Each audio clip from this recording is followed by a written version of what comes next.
chicos, asomarán las caras, Lescano, Gaby. Hola con todos, ¿cómo están? Lescano, pon la cara. Aquí estamos, me retrasé hoy media horita porque estamos con un ensayo de lo que vamos a presentar la semana que viene, que es la fábula del ruiseñor y el pintor. Vamos a estar con nuestro querido grupo, con la Gabriela Campaña, con el José Lescano. Brian, ven, pon cara en cámara. Esta es la mano de Brian Tapia. Y el Hugo, que no vino a ensayar, y que está, porque estamos preparándonos para festejar mi 21 aniversario de vida artística. ¡Bravo! ¿Por qué?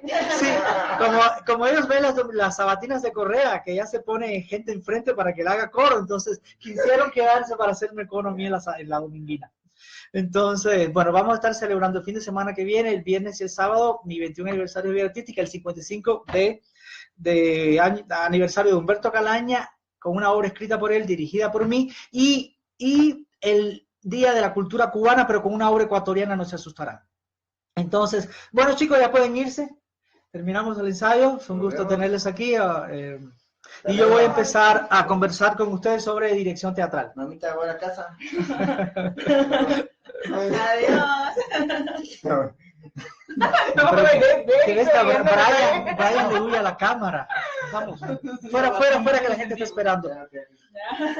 Chao, Hola David, hola Edison, hola Miguel, el hermano del José me está viendo.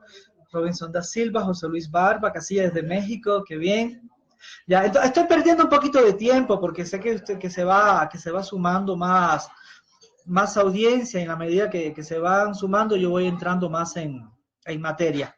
Bueno, para los que se van sumando, acabo de despedir al grupo de teatro, estábamos ensayando lo que se va a presentar, lo que se va a presentar el fin de semana que viene, y repito brevemente, los estoy invitando a que vengan a ver la fábula del ruiseñor y pintor al Teatro Perla de Cotocollao, donde vamos a estar festejando mi 21 aniversario de vida artística, el 55 aniversario de nuestro querido amigo Humberto Calaña, con una obra, y el Día de la Cultura Cubana, con una obra ecuatoriana.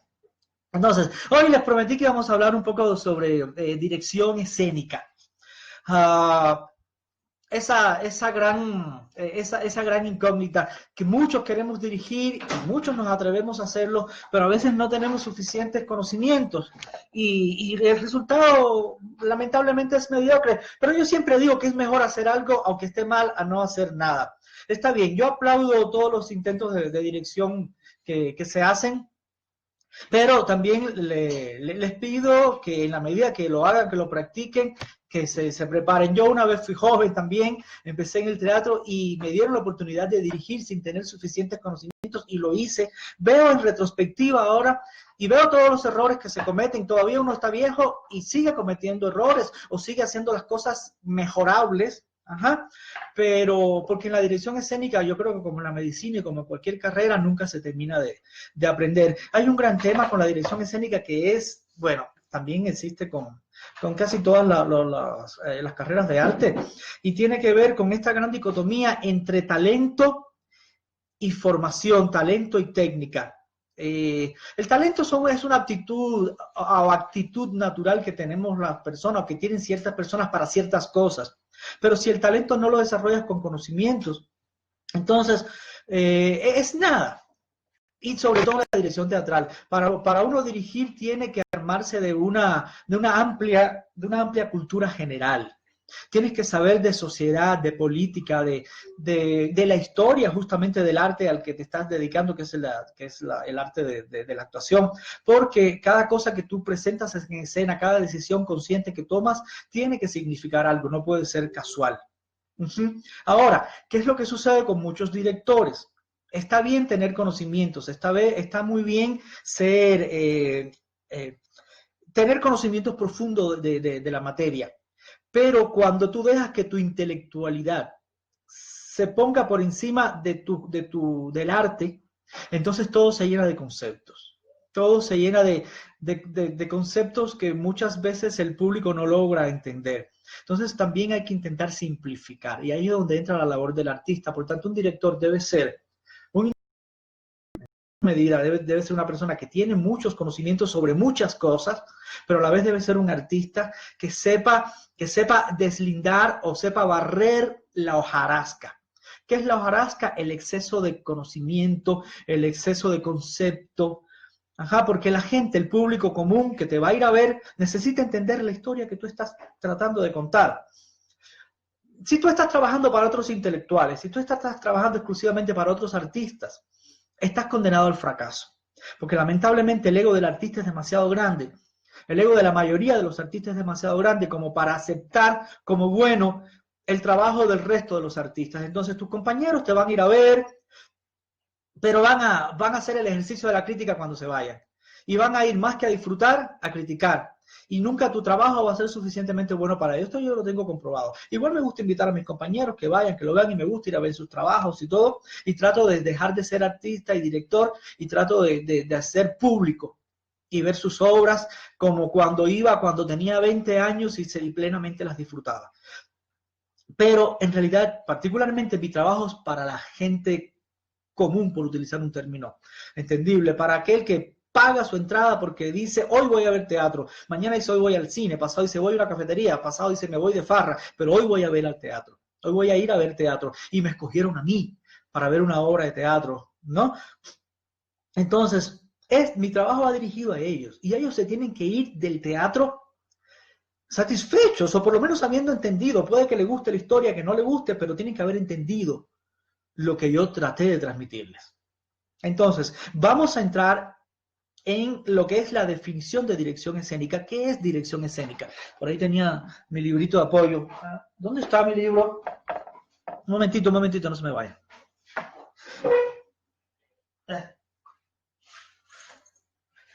Aquí está. Aquí tengo un concepto de dirección que me encanta. ¿Se dieron cuenta que estoy estrenando lentes nuevos? Comercial. Gracias a la Óptica Domínguez. En La Machala y Ángel Ludeña. Entonces, a ver, vamos a ver este concepto de dirección que tengo aquí, que me encanta. ¿Qué es dirigir? Perdón, empecé a hablar con los chicos aquí y todas las notas que tenía tomadas para nuestro encuentro se me perdieron. A ver. Lo puedo decir igual, pero me gusta. ¿Qué es dirigir? ¿Qué es dirigir? Estoy muy de acuerdo con este concepto, por eso lo traigo aquí, porque es sencillo, como deben ser las cosas. Las cosas, mientras más sencillas en teatro, mejor, menos es más. Porque si no pasa lo que vimos antes, lo que estuvimos hablando hace un ratito, el público se nos va de la sala, el público no regresa a la sala, por eso hemos perdido tanto público, por eso decimos no vino nadie al teatro, porque el público está decepcionado de ir a salas y encontrarse con historias que no entiende. Respeto todos los puntos de vista, respeto, pero no comparto.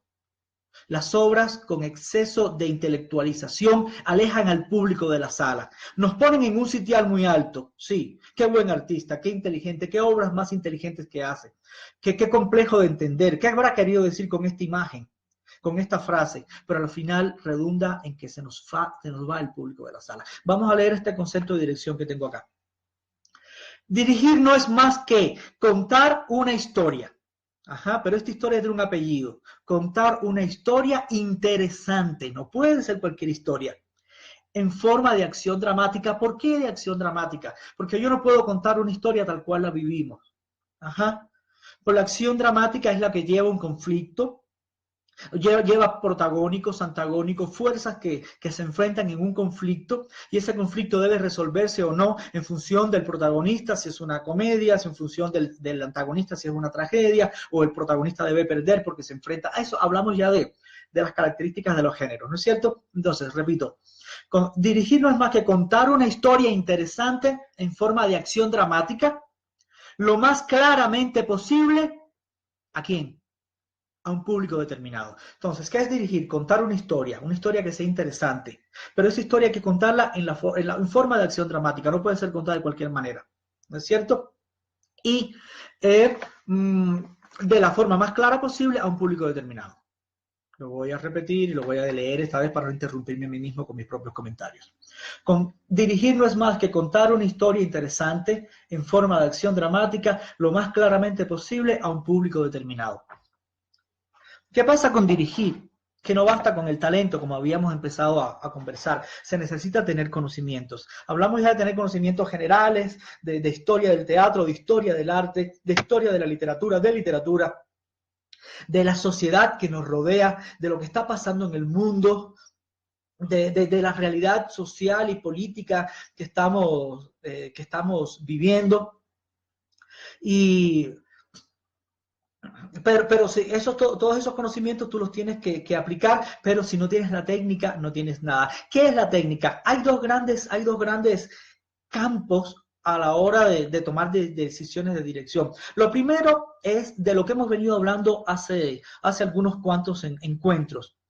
Lo primero es el actor que se enfrenta a un texto, que tiene que decirlo de una determinada manera, que tiene que encarnar el personaje, y tú como director tienes que irlo guiando en ese proceso.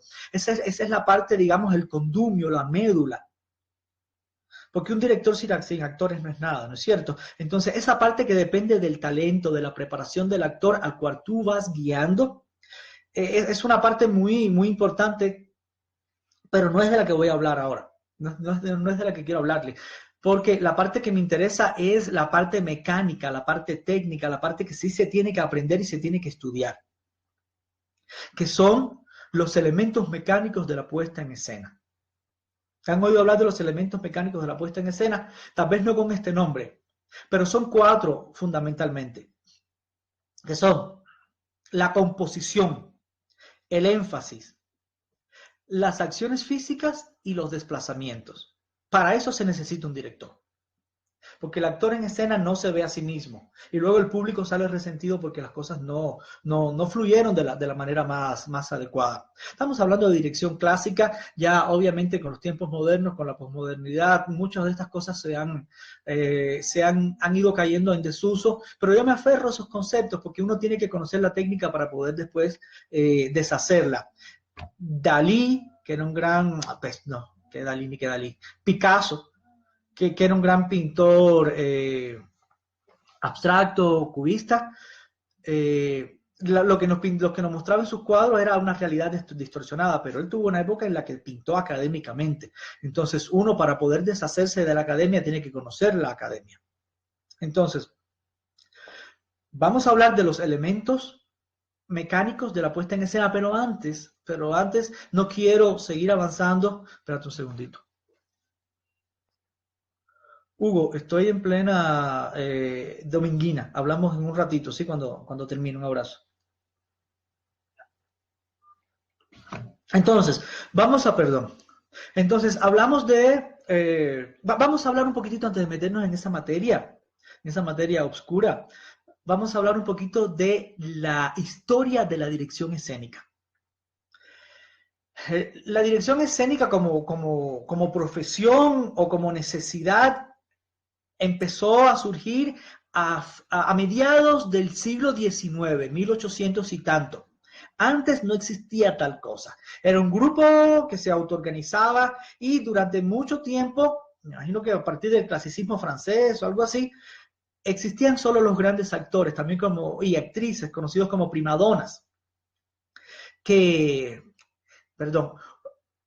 puede que haya habido atisbos de dirección en épocas como la, ¿cómo se llama?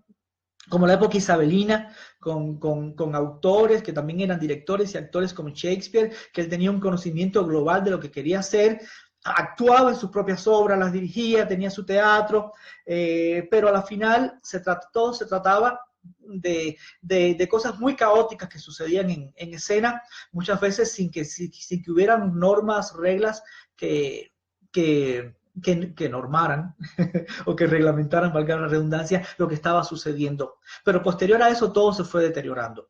Y empezaron a surgir lo que le decía hace un rato, las primadonas, o sea, las grandes primeras actrices y primeros actores que eran a la vez dueños de las compañías y que lo único que hacían era subirse a escena con un texto aprendido, recitado, y el resto de lo que sucedía a su alrededor era como un sistema solar en el que estaba el sol y los planetas y ¿cómo se llama? Y satélites y todo giraban medio caóticamente a su alrededor. A mediados del siglo XIX surgieron 2 grandes personajes, uno de extracción popular y uno de extracción y uno rico, que empezaron a organizar lo que sucedía en escena. Veo que me están escribiendo, pero no puedo responderles ahora, después les respondo. Entonces, a mediados del siglo XIX empezaron surgieron estos dos personajes. Uno fue André Antoine, ¿sí? Y el otro fue el duque Jorge II de Sajonia-Meiningen. Desde sus propios púlpitos, desde sus propios espacios, uno más popular que el otro, ellos empezaron a normar el trabajo de los actores y empezaron a surgir los primeros atisbos de dirección escénica que luego todos fueron concretados por este grande hombre que en cada encuentro que tenemos lo tengo que mencionar, que es Stanislavski. Él fue el primero que realmente logró entender al actor, sus procesos y logró crear un verdadero orden dentro de lo que era el caos escénico, al punto de que muchas de las obras de Chekhov que se estrenaron no bajo la dirección de Stanislavski, sino bajo otras premisas, fueron fracasos en sus estrenos, pero cuando Stanislavski los cogió y las presentó en el Teatro de Arte de Moscú, fueron grandes éxitos, porque Stanislavski ya pudo sistematizar todo lo que ya habían el duque de Sayn-Meiningen y de Sajonia-Meiningen y André Antoine, y luego él fueron descubriendo y estableciendo como reglas y normas, y luego el público cuando se sentó a ver eso vio que me estaban contando una historia de la manera más simplificada posible y que esa historia podía llegar de mejor manera y de una manera más viva a la gente. Voy a leerles un poco de las notas que tengo aquí tomadas sobre la historia de André Antoine y del duque Jorge II, que son los primeros directores que recogen la historia del teatro. A ver. Al siglo XIX se le llamó el siglo de los actores. Hubo grandes actores como Monet, Sully, Coquelin, Sarah Bernard, Gott, etc., ya que estos dominaban la escena de manera casi absoluta. Eran dueños de las compañías teatrales, escogían los repertorios, encarnaban los papeles protagónicos y movían la obra sobre el escenario. Lo que les decía hace un rato. En los finales de este siglo surgieron dos figuras bien opuestas, por cierto, que establecieron las bases de lo que en la actualidad nosotros llamamos un director artístico. Y fueron el duque Jorge II de Sajonia-Meiningen, que vivió de 1826 a 1914. 1826 a 1914. Por eso decía que mediados del siglo XIX. Y un empleado de la compañía de gas de París, que fue André Antoine, que vivió de 1858 a 1943. Es más contemporáneo nuestro André Antoine que el duque Jorge II. Hablemos del duque Jorge II de Sajonia-Meiningen, ¿sí? Lo que hizo el duque Jorge II por el arte teatral en Alemania es incalculable. Fue él quien emprendió la gloriosa tarea de liberar al teatro del país de las garras del mercantilismo, encaminándolo hacia el arte auténtico. Limpió el escenario de la tonta costumbre exhibicionista de los actores solitarios, convertidos en centro único y absoluto de la interpretación de la obra. Limitó el poderío de estos astros, introduciendo reformas en la presentación del espectáculo y prestando particular atención a la vida del conjunto artístico por encima de las individualidades. Además, estableció respeto por la verdad histórica de los detalles de presentación de una obra dramática. Ya les voy a explicar un poco a qué se refiere esto. Demostrando la importancia que tenían los trajes y decoraciones adecuados y, por último, hizo respetar el texto original de la obra. Lo que sucedía muchas veces es que estos grandes actores querían presentar una obra, digamos, de la Edad Media, pero el vestuario de la Edad Media no estaba de moda o sentían que no les quedaba bien ese vestuario y agarraban el traje que más les gustaba, el más dorado, el más entallado, el que más de moda estuviese, y presentaban su obra con ese hermoso traje de época, de su propia época, queriendo representar una historia de una época antigua, porque predominaba el verme bien en escena más que el respeto a la verdad histórica, por ponerles un ejemplo sencillo. Y esa fue una de las cosas que hizo el duque de Sajonia-Meiningen, Jorge II. Él dijo, no, aquí si vamos a presentar una obra de época, pues vamos a hacer una producción que corresponda a la época que estamos tratando de representar. Voy a ponerles un ejemplo simple. Es mucho más que eso. Entonces, y por último hizo respetar el texto original de la obra. la que antes no solo era mutilada, sino además desfigurada, tergiversada según los gustos de los actores. Las razones de la moda o de la moral reinante y en la mayoría de los casos a favor de las ganancias de los propietarios del teatro. Que hablaba de moda y entonces, o sea, si había alguien que ponía la plata o el teatro ponía la plata, entonces dictaban las reglas y lo comercial iba por encima de todo. De pronto alguien quería exhibir un traje particular en escena por alguna razón comercial, pues eso se anteponía a la verdad histórica. Y el duque Jorge II empezó a erradicar todo eso. Perdón. El duque de Jorge II de Sajonia-Meiningen y sus íntimos colaboradores como Bodenstedt y Kronek fueron los primeros directores artísticos del teatro moderno y vinieron a llenar el abismo existente entre el dramaturgo y el actor solitario. El director es también este puente que se tiende entre la obra y el actor. Me encanta esta definición. El director vino a llenar el abismo entre los actores y los autores. Bueno, de manera general, esto es lo que le quería comentar sobre el duque Jorge II, que fue, digamos, el primer director que recoge la historia del teatro moderno, y vamos a hablar un poquitico ahora brevemente de André Antoine. André Antoine fundó el Teatro Libre, así se llama su compañía, Teatro Libre, a principios de 1887. Vio las funciones de la compañía de los Meiningen, él fue público de los Meiningen, que lo impresionaron mucho y condicionaron todo su desarrollo ulterior. Fue paladín del naturalismo. Luchó por sus convicciones en el Teatro Libre hasta el año 1894, en que desapareció dicha organización. El naturalismo fue muy importante para la historia del teatro. Luego la vanguardia lo destruyó. Buena hora también, porque aportó muchísimo a la vanguardia del siglo XX, pero hubo un momento en que ya los actores, los creadores se cansaron de ver la vida representada en escena tal cual era, y surgieron todos estos movimientos de vanguardia, el dada, no sé, el absurdo, el teatro de la crueldad y cosas así, pero el naturalismo le hizo mucho bien, el realismo y el naturalismo le hicieron mucho bien al teatro. Entonces, a ver, decíamos que fue paladín del naturalismo André Antoine y luchó por sus convicciones en el Teatro Libre hasta 1894, en que desapareció dicha organización. No hay constancia de su método de trabajo, sino solo la sospecha de una voluntad única, manejando acertadamente una puesta en escena por métodos más bien dictatoriales. Todavía tenemos muchos de esos directores. En una oportunidad planteó, no son ellos, o sea, los actores, los que entran en el personaje, sino el personaje quien entra en ellos. Rechazando el concepto por el cual el teatro es un misterio solo accesible a sus sacerdotes, entre comillas, negando que fuera obligación mostrar en el escenario solo las cosas agradables y bonitas. O sea, no solo lo lindo, como sucedía muchas veces, era digno de enseñarse, también las cosas no tan lindas, aunque necesarias, él las llevó a escena. El Teatro Libre hacía un llamado a la sencillez y la sinceridad, y fue en realidad un teatro renovador, excepcional y moderno.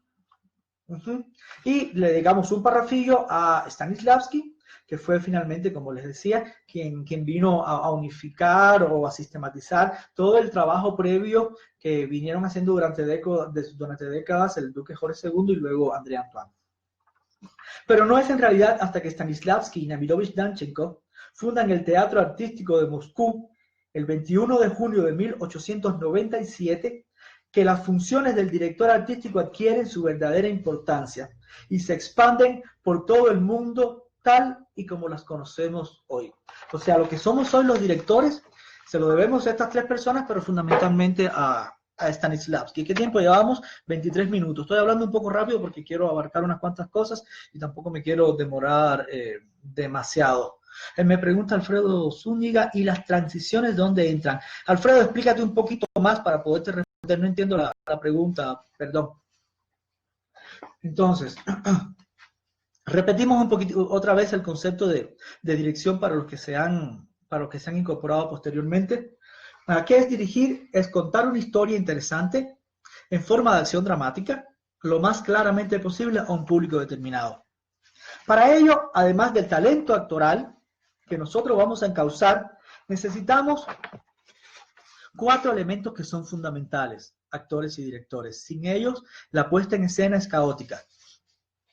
Que se llaman los elementos mecánicos de la puesta en escena. ¿Por qué mecánicos? Porque no van a lo emotivo, a lo emocional, al campo de las ideas que están en la cabeza del actor. No tienen nada que ver con la expresividad de cómo digo el texto, sino tienen que ver realmente con la mecánica de la puesta en escena, para dónde me muevo, cómo establezco la escenografía. Es todo lo que crea el campo para que los actores puedan hacer bien su trabajo. Entonces, ¿cuáles son los 4 elementos mecánicos de la puesta en escena? Se los decía hace un rato. Composición, énfasis, desplazamientos o movimientos, pero no me gusta movimiento porque movimiento puede ser cualquier cosa, desplazamientos escénicos y acciones físicas. Vamos a mencionar un poquitito de todo, tal vez en el próximo encuentro podríamos ser un poco más específicos con todo, para dejarlos motivaditos. Hablemos un poco de qué es composición. Vamos a leerlo, ¿no es cierto? ¿Qué es composición? A ver, primero vamos a leer una introducción de un par de párrafos. El director solo cuenta con 4 elementos mecánicos básicos para dirigir, que son composición, énfasis, desplazamientos y acciones físicas. Estos elementos valen muy poco por sí mismos. Hay que conocer sus reglas básicas, pudiéramos decir de la manera más pura posible, para luego utilizarlos con la máxima libertad, como si tuvieran una segunda naturaleza, con el objetivo de contar una historia lo más claramente posible. Conociendo las reglas de los elementos mecánicos de la puesta en escena, es como nosotros podemos realmente contar esta historia de la manera más simple posible. Incluso conociendo estas reglas, las podemos romper. Yo tengo este taller creado hace algún tiempo, que lo he impartido, que se llama la regla de oro. ¿Por qué la regla de oro? ¿Cuál es la regla de oro del teatro? Es muy sencilla. Por más que el teatro, la dirección escénica, la actuación estén llenos de reglas que nos dicen por ahí, no, que no se puede dar la espalda, que hay que hablar en voz alta, bla, bla, bla, bla, bla, que no se puede, que un actor que tiene un texto lo puede cruzar por detrás de otro y cosas así. Yo digo que la regla de oro es que puedes hacer lo que quieras. Puedes romper las reglas inclusive, siempre y cuando lo que hagas esté justificado. Cada acción que tú establezcas dentro del escenario tenga una justificación. Que te des a ti mismo y que le des al público. Perdón. No puede ser por puro capricho. Todo tiene que estar justificado. La regla de oro. Puedes hacer cualquier cosa siempre y cuando esté justificado. Entonces, vamos a hablar primero de composición, ¿sí? Perdón, estoy un poquito gripado. La composición es estática. Más bien pertenece al campo de las artes plásticas, a la pintura, a la fotografía y se hermana con la escenografía. Obviamente, la escenografía es parte fundamental de la composición. Al ser estática, no interviene directamente en la acción dramática, aunque sí en la belleza del espectáculo. El director debe dominar la composición y para lograrlo tiene que adquirir una regla sencilla para mantener un balance plástico en el escenario de una manera constante. O sea, la esencia de conocer de composición está dada porque el director tiene la gran tarea de todo el tiempo sostener el balance. Obviamente la escena se desbalanza o se desbalanza todo el tiempo, pero ¿cuál es nuestro trabajo? Volverla a equilibrar. Entonces el juego con el balance, con la composición, perdón, es tratar de sostener todo el tiempo el balance en escena. Es un juego desequilibrio, vuelta al equilibrio, desequilibrio, vuelta al equilibrio. No puede suceder que se desequilibre la escena y que se mantenga desequilibrada por mucho tiempo o lo que dure el resto de la obra. Es nuestro trabajo sostener ese equilibrio. Sigo leyendo. El director debe dominar la composición y para lograrlo tiene que adquirir una regla sencilla para mantener un balance plástico en el escenario de una manera constante. La observación y la visita a los museos pueden ser 2 formas de desarrollar su interés por la composición, ya que el ser humano intuitivamente realiza las composiciones más brillantes que puede imaginarse y los pintores son impecables en cuanto a la composición en los cuadros. O sea, un director debe conocer de artes plásticas y debe ser un gran observador de pintura, de los clásicos. Y cuando observamos un cuadro, vemos que el equilibrio por lo general es algo fundamental en ese cuadro. Y el momento que estamos desarrollando una escenografía para nuestra obra, tenemos que sentarnos, verla de frente y establecer si está balanceada o no está. Si la composición que estamos realizando con los elementos escenográficos que estamos poniendo es o no es balanceada.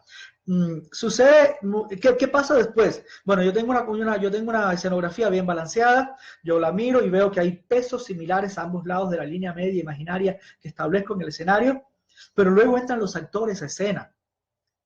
Y los actores empiezan a moverse y todo eso tan pacífico que yo había creado, ese mar en calma, que era mi obra artística, plástica, escenográfica, se empieza a desequilibrar porque los actores se mueven para acá, se mueven para allá, se acercan al público, se alejan, se van a la izquierda, se van a la derecha. Entonces, ¿cuál es mi trabajo? Que cuando ya entren los actores a escena, ellos también forman parte de esa composición, establecer un balance adecuado, que cada vez que se produce un desequilibrio, yo vuelva a traerlo al equilibrio. Entonces, seguimos leyendo. En la composición habrá que tener en cuenta, esto es un poco complejo, pero vamos a intentar explicarlo. Algunos elementos que forman parte de la composición son la unidad, la variedad, la coherencia, el balance simétrico o asimétrico, la armonía, el contraste y el ritmo. Son los elementos que componen a la composición. Suena redundante. Los voy a leer de nuevo. Unidad, variedad, coherencia, balance, ya sea simétrico o asimétrico, armonía, contraste y ritmo. Vamos a leer un poquitito al respecto. Me acomodo más de frente. ¿Qué es la unidad? Bueno, la unidad, la coherencia y la variedad son estáticas. Unidad, coherencia y variedad son estáticas. Pero el que se ve afectado constantemente por el movimiento de los actores es el balance. Repito porque me trabé un poquito. La unidad, la coherencia y la variedad son estáticas, pero el que se ve afectado constantemente por el movimiento de los actores es el balance. Sea simétrico o asimétrico, siempre o la mayor parte del tiempo debe existir un balance perfecto y equilibrado. El área de actuación debe ser dividida en dos partes iguales, lo que le hablaba hace un momentito de esa línea media imaginaria. Una a la derecha y otra a la izquierda. Imagínese un sub y baja. En cubano se dice un cachumbambé. Pero ese sub y baja, donde los niños juegan, está la parte del centro, hay uno de un lado y otro del otro, y bajan, suben. Entonces, imagínense un sub y baja cuyo eje esté en el centro. Un balance simétrico se logra poniendo dos masas iguales a distancias iguales del centro, una a cada lado. El sub y baja estaría equilibrado en este caso. En el balance asimétrico, si aumentamos la masa de uno de los dos lados, la masa más pequeña en el otro tendrá que ser alejada del centro para mantener el sub y baja en equilibrio. Esta es una regla que es fundamental, pero a la vez de fundamental es muy básica. Yo agarro y divido el escenario en dos partes iguales, ¿no es cierto? Tengo mi mitad derecha y tengo mi mitad izquierda. Digamos que yo pongo a un hombre y a una mujer a ambos lados de esa línea, digamos cada uno a 1 metro de esa línea, ¿no es cierto? Entonces ahí habría un balance perfecto. Más o menos que tengan la misma altura, que tengan el mismo peso. Perdón. Quien dice un hombre y una mujer puede decir dos sillas o dos elementos que tengan aproximadamente la misma masa. Debería ubicarlos a distancias iguales del centro. Pero, si yo tengo un elemento de mayor masa y un elemento de menor masa, entonces ahí tengo que trabajar con el balance asimétrico. Entonces, lo que me toca poner es a la masa más pequeña, más alejada del centro. Mantengo la masa más grande donde está, a 1 metro del centro, y la masa más pequeña, que será, la pongo a 1,5 metros o 2 metros del centro. Esto tal vez en abstracto puede que no les diga mucho. A mí yo trato de explicarlo y no encuentro la imagen adecuada. Pero el rato que estamos dirigiendo le vemos el sentido. Cuando estamos sentados en una butaca, estamos parados frente a un escenario y estamos viendo Uy, la voz. Perdón, es que llevo 3 días de funciones donde me la esfuerzo bastante. Entonces, eso solamente lo podemos ver el rato que estamos dirigiendo. Entonces, seguimos hablando de este asunto. Si la agrupación de figuras, digamos de actores, está concentrada en un área que no ocupa todo el escenario, sino solo una parte de él, se considerará, esta es otra regla del balance. Si la agrupación de figuras o actores que está concentrada en un área que no ocupa todo el escenario, sino solo una parte de él, se considera esa parte como un todo. Y se aplicará la misma regla. El ojo del espectador no abarca siempre todo el escenario, sino que se concentra en la agrupación y selecciona instintivamente el centro correcto de balance. Vamos a tratar de explicar esto de mejor manera, vamos a soltar el libro. Digamos que tengo un escenario grande. Esto funciona sobre todo en escenarios grandes. Y yo necesito trabajar este rato el grupo actoral a la derecha del escenario. Bueno, yo los paso todo a la derecha. Supuestamente debo dejar la parte izquierda por lo menos oscuro. Y le doy el tratamiento a esa parte derecha como si ese fuese mi escenario en conjunto. Y todas las reglas que yo aplico para el escenario en general, las aplico entonces para esa parte del escenario. Me quedé un poco pendiente de hablar de lo que era unidad, variedad y coherencia.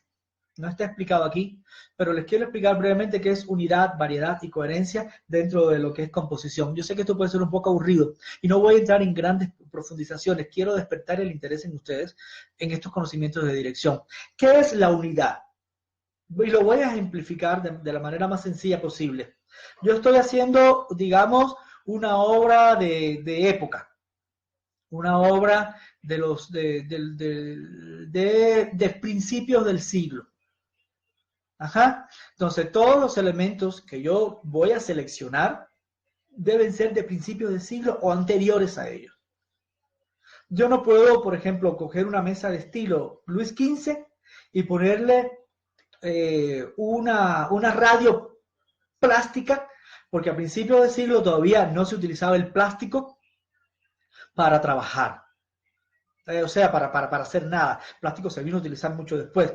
Hablemos de los años 60, los 70. Entonces, una radio plástica se puede utilizar en la época actual o hasta la época en que se empezaron a utilizar. Eso es unidad, que todos los muebles que yo utilice sean, por ejemplo, de madera torneada y de un estilo ¿cómo que será? O victoriano o Art Nouveau, que era el estilo artístico que predominaba a principios del siglo XX, pero no posterior. No puedo ponerle un Art Deco, por ejemplo, que es de los años 30, 40.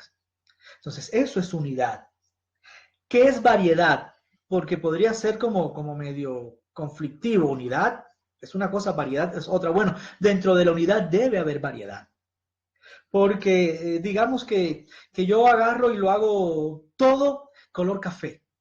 Y utilizo el mismo tono de café para el vestuario, para el forro de los muebles, para el tapizado, para pintar la madera.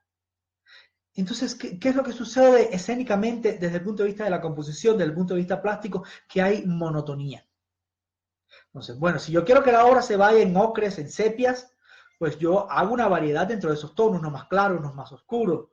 Pero no puedo pretender que todo sea igual. Entonces, ya tuve unidad en cuanto a escoger los elementos que voy a poner, que tengan entre sí, una relación entre sí, pero a la vez los varío, porque no puede ser todo igualito. Y de la confluencia, de la correcta utilización de la unidad y de la variedad, fluye por sí misma la coherencia. Uno se sienta y dice, sí, hay coherencia en este montaje. ¿Por qué? Porque el director está trabajando colores ocres que no son todo el mismo tono. Hay desde café oscuro, hay amarillos, hay naranjas, hay café claro, hay variedad dentro de la unidad estilística. Entonces hay coherencia y no hay nada plástico o no hay nada contemporáneo. Entonces hay coherencia en la puesta en escena. Y estamos hablando obviamente de composición escénica. Entonces, hablamos ya de balance simétrico o asimétrico. El balance simétrico lo acabamos de explicar. Trazamos la línea media y el mismo peso visual que pongo a la izquierda lo pongo a la derecha, y si varío el peso visual, entonces los elementos menos pesados los alejo más del centro que los elementos pesados. Eso es balance simétrico o asimétrico. Armonía, contraste y ritmo. ¿Cómo explicamos esto? De manera rápida y sin que se aburran demasiado, que deben estar aburridos. La armonía no es más que la utilización adecuada, correcta, armónica de todos los elementos plásticos que yo pongo en escena. Digamos que si yo estoy trabajando con realismo, todos los muebles que yo pongo son reales. No pongo dados, por ejemplo, y si trabajo una mesa real, no busco cubiertos hechos en atrezo, no utilizo elementos elaborados, digamos, como de papel maché. Todos los elementos que voy a utilizar son realistas. Si el estilo que estoy trabajando es realista, pues todos los elementos son realistas y no utilizo elementos no realistas. Eso me habla un poco de armonía en escena. No sé, es la forma más práctica que se me ocurre de explicarle. Por ejemplo, si estoy trabajando realismo, utilizo libros reales y no hago una impresión empotrada que parezca que son libros. No utilizo esa teatralidad. Sí, se me entiende, ¿no es cierto? Creo que me voy haciendo entender. El contraste es cuando necesito destacar algo en particular.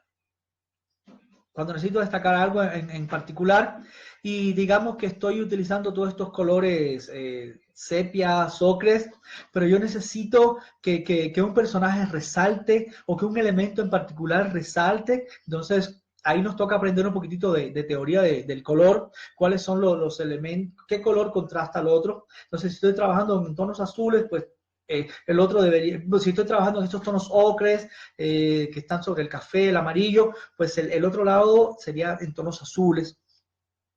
Ahí toca aprender un poquitito de teoría del color.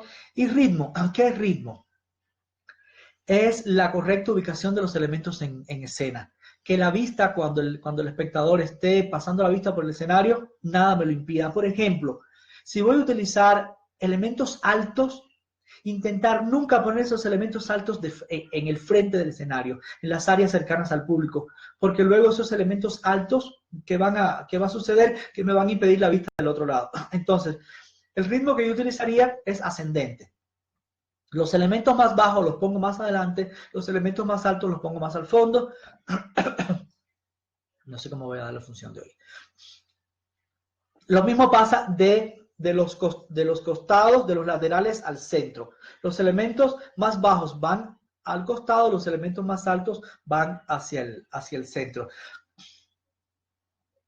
Es difícil en un encuentro breve poder explicar en detalle todo esto, pero por lo menos dejo en ustedes la noción de que como director tengo que saber qué estoy usando en escena, qué elementos, que existen conceptos como unidad, variedad, coherencia, ritmo, armonía, teoría del color, que yo debo conocer y dominar para que la parte plástica, la parte visual de lo que yo voy a utilizar en escena tenga sentido. Me quedan por hablar y estudien un poco sobre esto, vayan, entren a entender. ¿Saben qué voy a hacer? Voy a buscar notas que tenga por ahí y las voy a colgar aquí mismo para que ustedes tengan y puedan leer tranquilamente sobre ellas. Yo solo les dejo la inquietud. En encuentros posteriores vamos a hablar de énfasis, vamos a hablar de acciones físicas y vamos a hablar de desplazamientos que son importantísimos en cuanto a la puesta en escena. Prometí que no iba a durar tanto en estos días y ya ven cómo tengo la voz. Entonces vamos a ir cerrando el encuentro de hoy, que ha sido un poquito caótico, la verdad le confieso, no me he preparado muy bien. Estaba con este estreno de Auto da Fe, que estoy bastante contento, no 100%, pero bueno, quienes han ido a verlo tendrán su propia opinión. Les ruego, si están viendo esto y tienen tiempo el domingo, asómense en el teatro, vayan, les espero en La Rosa de Cotocollao. Estamos en la calle Aurelio Espinosa Polita, a mitad de cuadra, entre la prensa y la y la Pedro Muñoz. Esto es una cuadrita al norte yendo como hacia el condado del obelisco de Cotocollao y muy cerquita de la fábrica del Juris. Entonces estamos presentándonos con Auto da Fe solo estos 4 días en este año, de jueves a domingo, y es la última función a las 6 de la tarde con la actriz Gabriela Campaña. Esta obra de Tennessee Williams, esta linda pero corta, intensa, linda y corta obra de Tennessee Williams, dura media hora, pero una media hora muy intensa, en la que estoy haciendo el papel de Eloy Dumenet, por eso tengo este look de los años 40. Y les invito a que vayan hoy a verla porque es la última función, ya hasta el año que viene, por lo menos febrero, no volveremos a hacer nuevamente temporada. Entonces, bueno, con este comercial cierro y les dejo picados para que nos encontremos aquí el próximo domingo para seguir hablando de dirección escénica y vamos a dedicarle, según nos alcance el tiempo, a lo que es énfasis. El énfasis es importantísimo. Solamente decirles que, por ejemplo, tengo un escenario enorme, tengo un montón de actores. ¿Cómo hago yo que el público vea lo que yo quiero que vea en realidad y no lo que ellos se entretengan a ver? En el cine el énfasis es facilísimo, porque el director de cine agarra la cámara y se le enfoca en el ojo al actor, le hace un close-up, un acercamiento y vemos la lágrima que cae, sabemos que está llorando. Pero en un enorme escenario, con luces, con otros actores, ¿cómo yo como director logro que el público vea en cada momento lo que yo quiero que vea y no lo que él arbitrariamente quiera ver? Con esto les dejo por el día de hoy con esta inquietud para que nos encontremos el próximo domingo para continuar hablando de los elementos mecánicos de la puesta en escena como parte integral, fundamental de la dirección escénica, que también como actores nos sirve, obviamente como directores es el ABC de la dirección. Y luego seguiremos hablando de temas como acciones físicas, cómo deben ser las acciones físicas y de los desplazamientos en escena que son fundamentales también. Ya, que hablo mucho. Espero que hayan disfrutado el caótico encuentro de hoy, para el que no me preparé muy bien porque esta puesta en escena de Auto da Fe me tiene como loco. Espero la semana que viene poder entregarles un mejor producto de conocimiento. Si hay algo que dejé a medias, que a veces me pasa, escríbanme y yo se los amplío y voy a ver de qué y si me lo piden, les voy a mandar más documentos, más textos para que puedan ampliar estos conocimientos que les estoy dando sobre dirección escénica. Me los pide. Jorge, mándame lo que tengas sobre este tema que estás hablando y yo con gusto se los hago llegar. Mis conocimientos son de ustedes, ¿sí? Un abrazo muy teatral, muy sincero. Les quiero muchísimo. Gracias por seguirme. Es para mí hermoso saber que pierden un ratito de su tiempo prestándome su atención. Eso me da mucho placer. No soy un loco hablando desde un ático. No, mentira. Es broma. Yo soy correcto, ustedes lo saben. Les quiero mucho. Chao. Cambio y fuera.